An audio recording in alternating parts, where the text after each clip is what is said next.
ఆదిలాబాద్ మా ప్రతినిధి జోషి ఉన్నారు.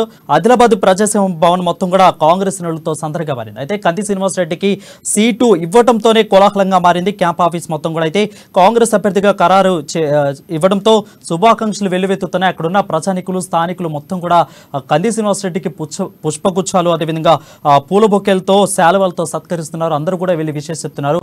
ప్రజెంట్ అక్కడ పరిస్థితి ఏ విధంగా ఉందో మా ప్రతినిధి జోషి అందిస్తారు లైవ్ ద్వారా. జోషి చెప్పండి. Right, good evening Varun. Adilabad కు సంబంధించినటువంటి టికెట్ ఖరారు ఏదైతే కాంగ్రెస్ పార్టీకి సంబంధించినటువంటి టికెట్ ఖరారు విషయము రెండవ జాబితా వరకు ఆపినటువంటి నేపథ్యంలో ఇక్కడ పూర్తిగా కాంగ్రెస్ శ్రేణుల్లో కూడా ఒక రకమైనటువంటి ఉత్కంఠ వాతావరణం అయితే నెలకొందని చెప్పవచ్చు. అయితే ఎటకేలకు నిన్న రాత్రి సాయంత్రం డిక్లేర్ చేసినటువంటి రెండవ జాబితాలో ఆదిలాబాద్ అభ్యర్థిగా కంది శ్రీనివాస్ రెడ్డిని ఖరారు చేసినటువంటి నేపథ్యంలో నిన్న రాత్రి కూడా ఆయనకు సంబంధించినటువంటి అభిమానులు పార్టీ కార్యకర్తలందరూ కూడా ప్రజాసేవ భవన్ వద్ద కంది శ్రీనివాస్ రెడ్డికి సంబంధించినటువంటి క్యాంప్ కార్యాలయం ఏదైతే ఉందో అక్కడ పూర్తిగా టపాసులు పేల్చి బాణసంచా కాల్చి పరస్పరం మిఠాయిలు తినిపించుకొని ఒక ఆనందకరమైనటువంటి వాతావరణంలో అక్కడ ఉత్సవాలు నిర్వహించుకున్నటువంటి పరిస్థితి. అలాగే టికెట్ ఖరారైన తర్వాత మొట్టమొదటిసారిగా ప్రజాసేవ భవన్ కు చేరుకున్నటువంటి నేపథ్యంలో ఈ రోజు పూర్తిగా కాంగ్రెస్ పార్టీ శ్రేణులకు సంబంధించినటువంటి కోలాహలం ఏదైతే కాంగ్రెస్ పార్టీకి అంటే కాంగ్రెస్ పార్టీ కార్యకర్తలు ఒక సముద్రం లాంటి వారు ఎక్కడికి వెళ్ళినా కూడా కాంగ్రెస్ పార్టీకి చెందినటువంటి కార్యకర్తలు లేనటువంటి వీధి కావచ్చు గ్రామం కావచ్చు దేశంలో ఎక్కడా ఉండదు అనేటటువంటి నానుడిని నిజం అనిపించేలా ఈ రోజు పూర్తిగా కాంగ్రెస్ పార్టీకి చెందినటువంటి అభ్యర్థికి సంబంధించినటువంటి కంది శ్రీనివాస్ రెడ్డి ప్రజాసేవా భవన్ ఏదైతే ఉందో అది పూర్తిగా జనసంద్రంగా మారినటువంటి పరిస్థితి.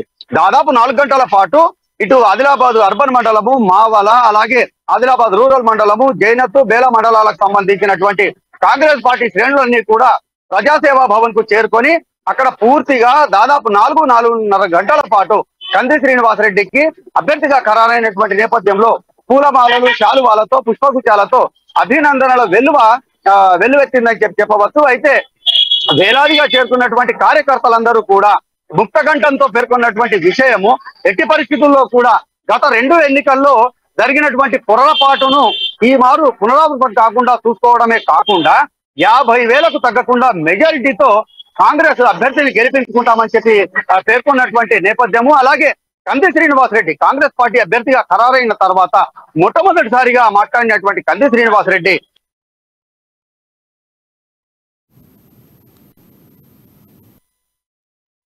రైట్. అయితే ఆ విధంగా ఆదిలాబాద్ ప్రజాసేవ భవన్లో అయితే కాంగ్రెస్ నేతలు పూర్తిగా సందడి నెలకొంది. కార్యకర్తల అభిమానులతో కూడా పూర్తిగా కోలాహలంగా క్యాంప్ ఆఫీస్ అయితే మారింది. కాంగ్రెస్ అభ్యర్థిగా ఖరారు కావడంతో శుభాకాంక్షలు వెల్లువెత్తుతున్నాయి. అటు విధంగా పుష్పగుచ్చాలు శాలువాలు పూల బొకేలతో అభిమానులు పూర్తిగా అభినందనలు తెలుపుతున్నారు. ఎన్నో రోజుల నుంచి మనం చూస్తూనే ఉన్నాం కంది శ్రీనివాస్ రెడ్డి ప్రజలు బహుభాషావేత్తగా ఎంతో ప్రజలకి సేవ చేస్తూ అక్కడైతే ఉంటున్న పరిస్థితి మనకు కనిపిస్తోంది. అయితే జనసంద్రంగా కూడా ప్రజాసేవను మారింది. ప్రతి ఒక్కరికి కూడా ఆపద అంటే అక్కడ వాళ్ళకి వెళ్ళి ఆదుకోవటంలో ముందున్న వ్యక్తి కంది శ్రీనివాస్ రెడ్డి అని అక్కడ ప్రజలు చెప్తున్నారు. ఈసారి మార్పు కోసం ఖచ్చితంగా మేమైతే కంది శ్రీనానికే ఓటేస్తాము అని అయితే అక్కడ ఉన్న ప్రజలు హర్షం వ్యక్తం చేస్తున్నారు.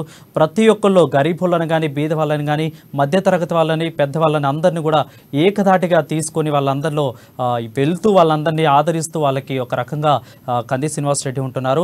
రైట్, దీని మీద మరింత సమాచారం జోషి అందిస్తారు. జోషి చెప్పండి.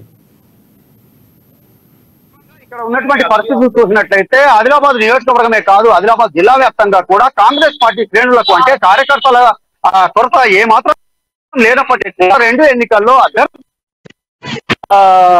నేపథ్యమే ఇక్కడ కొంత